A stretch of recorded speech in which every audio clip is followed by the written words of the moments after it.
Shalom,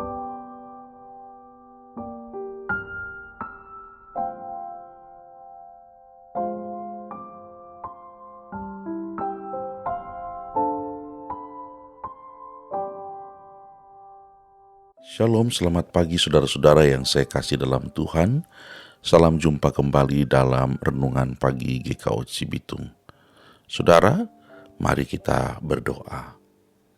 Terpujilah Tuhan Allah yang baik, Allah yang setia, Allah yang tidak pernah meninggalkan perbuatan tangannya.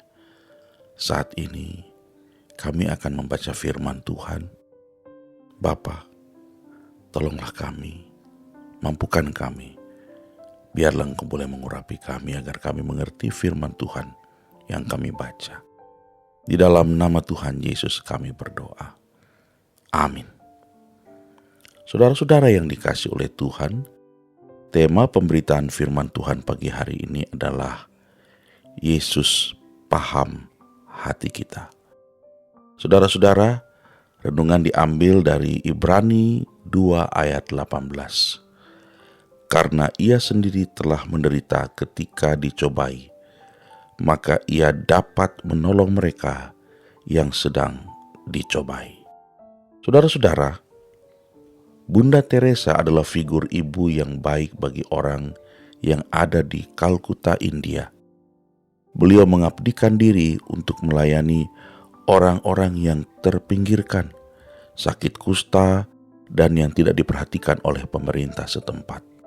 Beliau merasakan sendiri penderitaan mereka karena memang keseharian Bunda Teresa adalah bersama-sama mereka.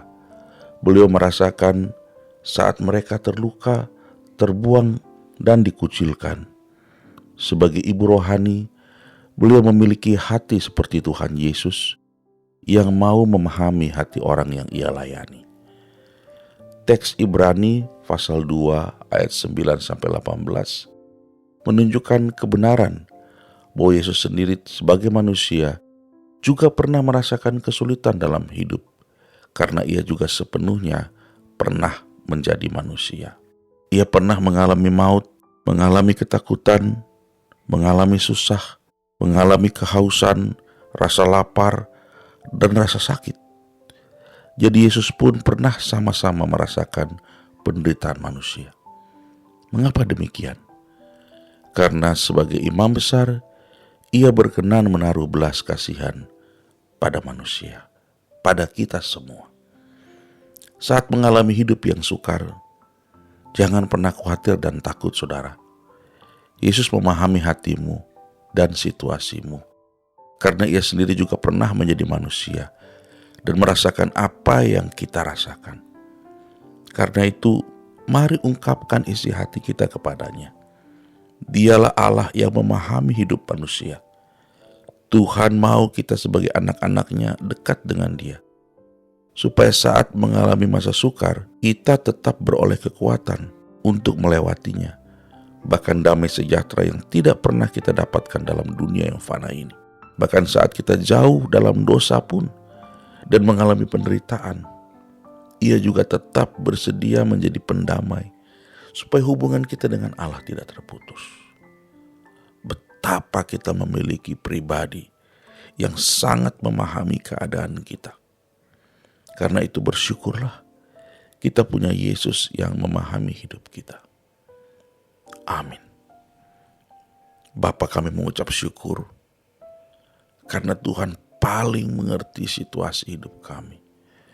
Bahkan yang paling buruk sekalipun, Engkau tahu dan Engkau mengerti. Ampuni kami Bapa, kalau selama ini seringkali kami menganggap Tuhan tidak tahu dan Tuhan tidak mengerti betapa susahnya menjadi manusia. Ternyata ketika Engkau pernah menjadi manusia, Engkau telah lebih dahulu merasakan semua itu. Karena itu Bapa, biarlah kami bersyukur memiliki Tuhan yang mengerti situasi kami, dan juga Tuhan yang mampu menguatkan kami saat-saat kami berada dalam kesulitan-kesulitan. Bapa, sertai kami dalam seluruh aktivitas hari ini. Mampukan kami melakukan hal yang benar, ditinggikan, dimuliakan Tuhan selama-lamanya.